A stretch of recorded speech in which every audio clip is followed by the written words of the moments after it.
What's up, guys? My name is Jonathan Martin. I am a composer, arranger, and a marching arts designer based out of Nashville, Tennessee, and it's finally 2023, yo! Let's go!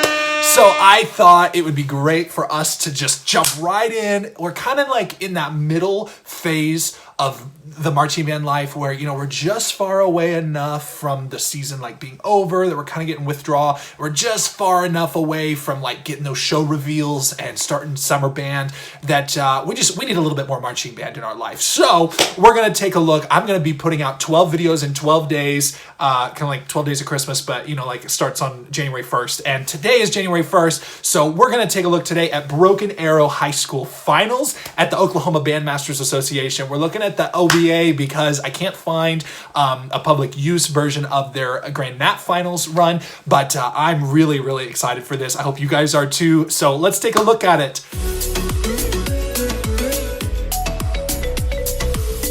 All right, so as always, this is a blind react. We're gonna just give some feedback based on what we see and hear and talk about maybe some compositional techniques and just all around design things. And we're just gonna have a grand old time. So leave some comments below based on what you see in the run. I'm sure a lot of you have seen this before. Maybe some of you were in it. Leave your comments about the show down below. Here we go, 3, 2, 1.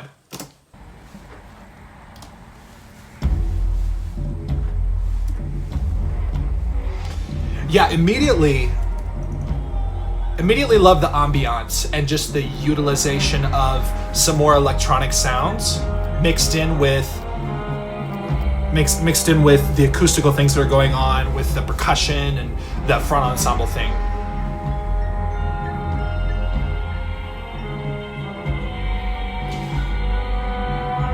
Okay, nice. So that's coming from that small ensemble feature in the front.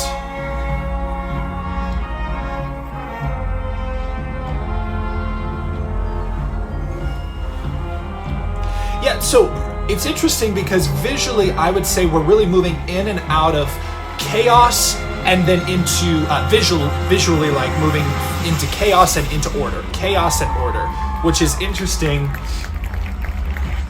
from a designer perspective for sure. We started with all of these props, we moved them to the front, people are moving into lines and nonlinear forms.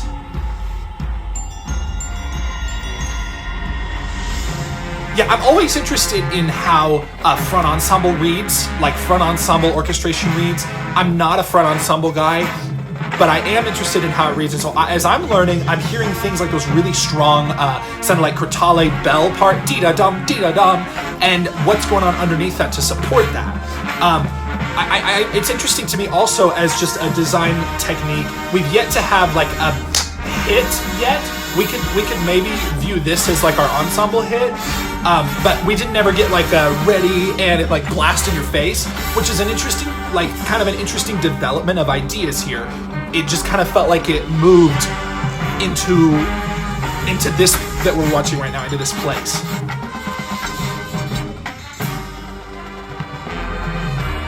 It's really interesting. You're just seeing really great integration of the guard ensemble in and around the winds. As you saw, you kind of saw this clump of guard members, and then like individual little clumps of band members, and then as the band members moved into this block, the guard dissipated and made room. But it was so well integrated, and that's something that you just see a lot of visual judges talk about, is how is that integration and purposefully how is it done to make an effect.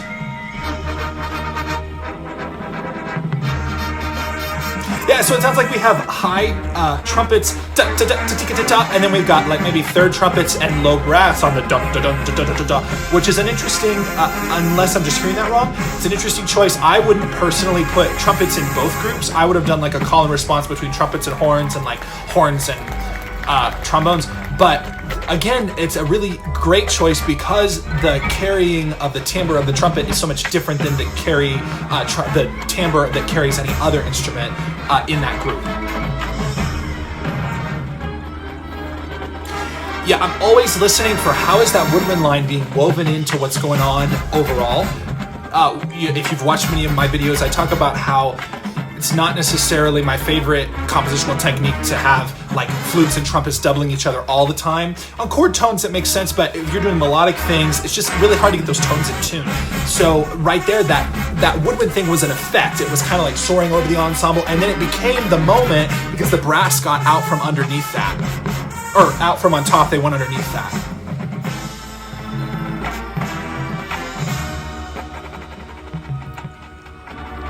Yeah, just layers of things going on here. We've got some brass, almost sounds like some trumpets, so it's probably split like first and second trumpets and then like third trumpets on bottom. But we had like long tones with deep, like moving things on top.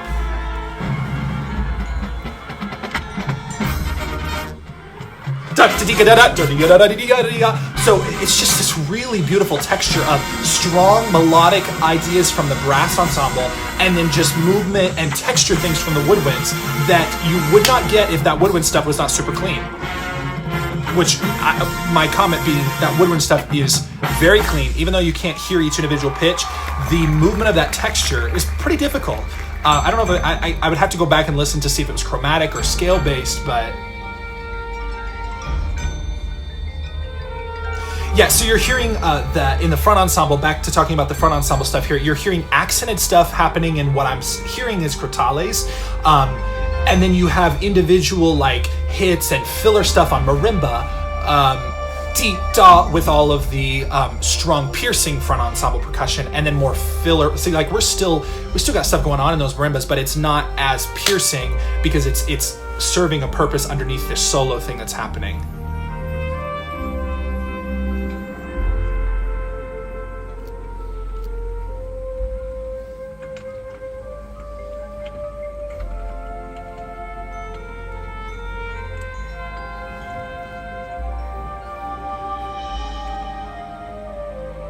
This movement in the front, in the front, all the horn line movement, really beautiful, just well done.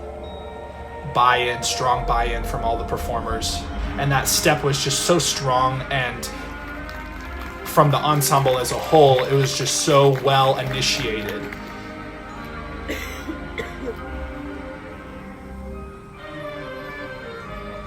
Nice, yeah, the dissonance there is just really well utilized, it's beautiful, and visually and musically very, very strong.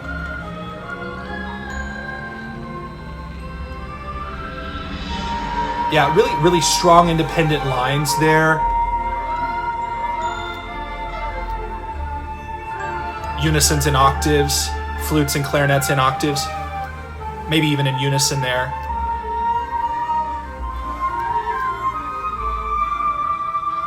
Definite unisons with the tenor saxes and the high woodwinds on top. Chordal moments.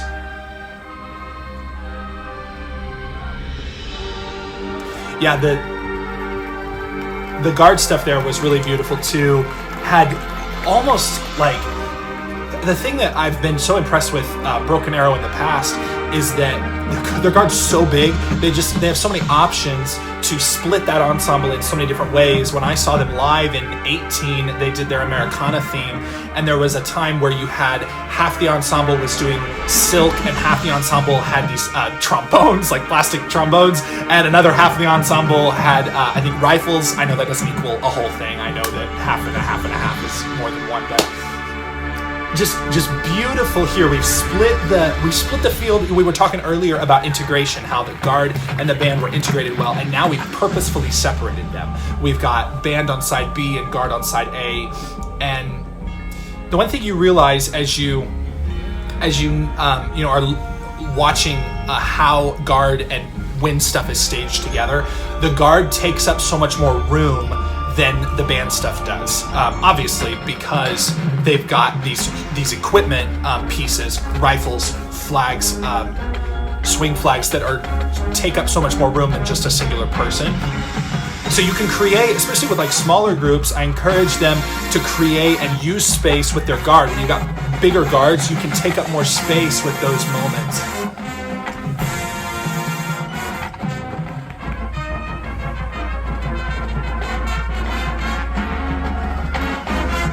Yeah, in these times, I'm always thinking, what is happening that the average ear would not pick up on. So you're hearing like woodwind stuff that is not doubling what the brass stuff is doing. You've got almost like an ostinato like low brass thing there. And for those of you who may not be familiar with that word, ostinato is just a repeating melodic or rhythmic idea. So like da da da da da da da da da da, repeating over and over again. And there was kind of that idea going in with the low brass there. We're back into this front visual feature, kind of harkening back to what we did in that earlier, I think it was like second movement. So anytime we're drawing those, those connections visually, musically, it strengthens the bond of the show overall. We're always looking for a way that we can connect things from beginning to end. That was a really strong, dee, da, da was just really strongly articulated across the whole brass section. You heard the front end. There was some front end on that. There was some brassy sound, but it was obvious that that was intentional because it was consistent across the whole group.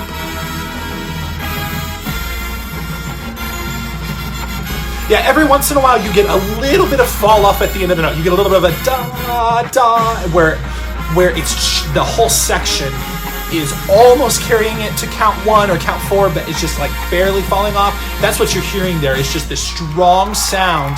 And when you have a full sound that is consistently carried out, it's because every player is playing those the same way, the same duration, the same attack, the same release. So just those many things that make a show like this incredible are consistent attack, consistent duration, consistent sound across the ensemble, listening and intonation, and being sure that what you're playing is exactly what the person next to you is playing when you're in a sectional moment. Wow. Okay, I could watch that like 5 more times and still have tons of more comments to make because there's just so much going on. But man, it's beautiful. It's amazing. If you were in the show, leave a comment below. Tell me what your source material was because I didn't hear the announcer say that. But man, oh my goodness. There are just so many amazing groups around Tulsa area, this suburb of Tulsa. So you're going to have to check back to see what groups I take a look at next. I'm going to be putting out a group react video every day for the next 12 days. This is day 1. Come back and take a look. I'm so excited to keep watching through these with you guys. Thanks for stopping by. Make sure you subscribe and leave a comment and a like. Share this with all your friends. This is going to be a great week. I'll see you later.